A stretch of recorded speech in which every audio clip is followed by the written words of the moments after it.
Miracle Boy Boxing, ladies and gentlemen. I am your host, the one and only Hosting Cruz, bringing you another exciting edition of boxing. Don't forget to hit and to like, subscribe to my channel.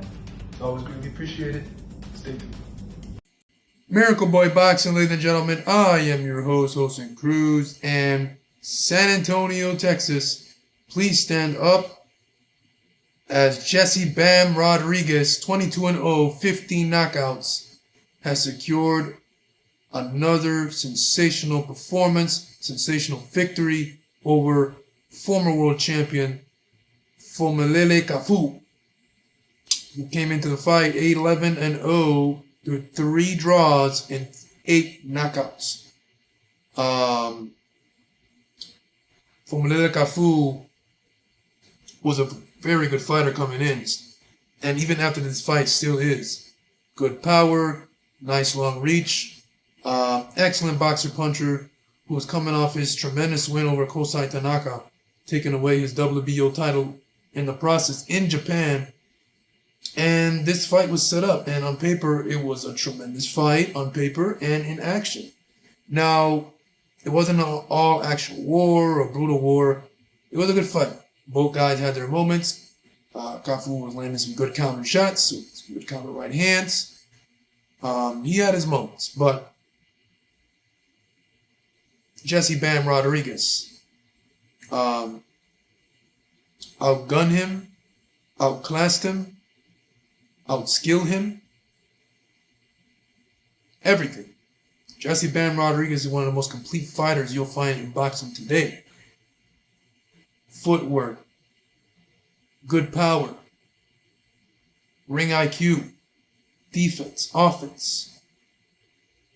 Whatever you want, Bam is going to give it to you. You want to brawl, let's brawl. You want to box, let's box. You want to dance, let's dance. And Jesse Bam Rodriguez is 25 years old, man. He has accomplished a lot in the sport of boxing. You know, 2-division world champion, unified champion, and flyweight, now super flyweight. And is just getting better and better for Bam. Bam has been a superstar since Carlos Cuadras, man. When he came up in weight and fought Carlos Cuadras for a vacant title, dismantled Cuadras. Everyone thought Bam was biting off more than he could chew. It was a while back, if I'm not mistaken. I think Bam was a last-minute replacement for that fight. He went in there and took Carlos apart and won that fight, becoming champion for the first time by unanimous decision.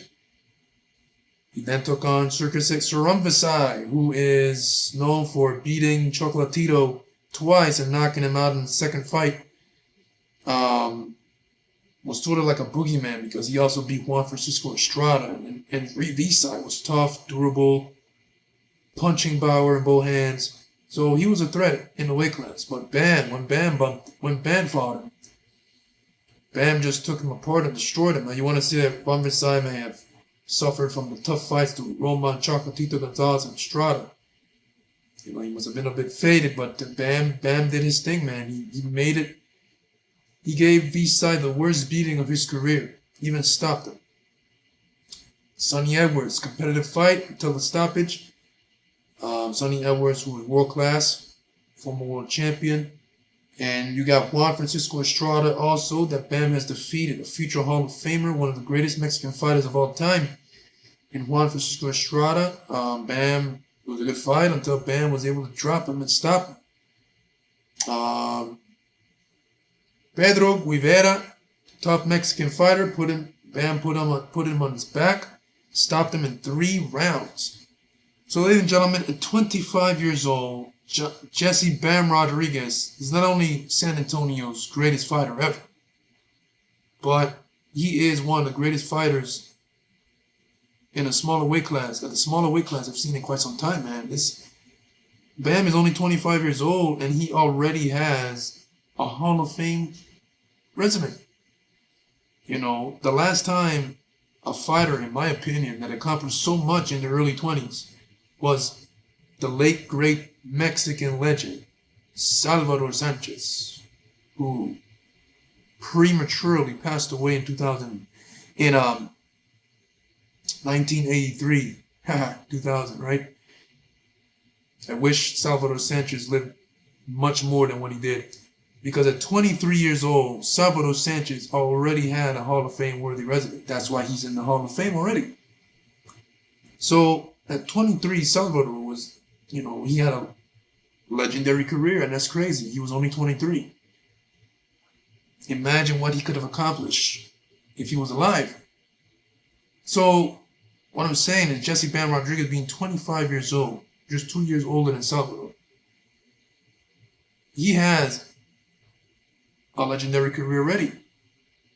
Of course, there's more to Bam. Bam is going to be fighting for a while. He's only 25. That's crazy. So, yeah, Bam Rodriguez, man, has fought a who's who in his weight class and in the sport. Jesse Bam Rodriguez definitely is Hall of Fame worthy. And coming into this fight, many people were saying that Cafu was going to give Bam a tough night, or even have a chance, or even beat him. But that was not the case, man. Like, they forgot how talented Bam is. And Bam reminded them. They threw in the towel for Cafu. They didn't want no more. And Bam walked away with a TKO in the 10th round. Bam is, pound for pound, one of the best fighters in the world today, amongst Canelo Alvarez, Naoya Inoue, Terrence Bud Crawford, Clarissa Shields. Pound for pound, the best fighter in the world today. He's ranked among those fighters. What's next for Bam? Well, November 22nd, ladies and gentlemen, in Riyadh season card. In Riyadh, Ring 4, where David Benavidez is going to be taking on Anthony Yarde in the main event. We got Abdullah Mason versus Sam Noakes. And then you got Subriel Matias defending his WBC welterweight title against Dalton Smith in a fight that we don't want. But hey, it is what it is. Subriel Matias is in the ring, right? So you're going to get excitement. And Jesse Bam Rodriguez versus Fernando Martinez out of Argentina, the current IBF Superfly World Champion. Aggressive, hard puncher, volley puncher, kind of like Subriel Matias. Tough, one of Argentine's best fighters in quite some time. So it's a good fight. It's one of the best fights to make at Superfly. And that's why it's going to happen on November 22nd. So yeah, ladies and gentlemen, let me know what you guys think in the comment section below on Bam's performance, which was sensational. And let me know what you guys think on Jesse Bam Rodriguez unification versus Fernando Martinez. Miracle Boy Boxing, ladies and gentlemen, I'm your host, Hosting Cruz. Don't forget to like and subscribe to the channel. It is always a pleasure to talk to you guys about boxing. And I'll see you guys in my next video. Peace.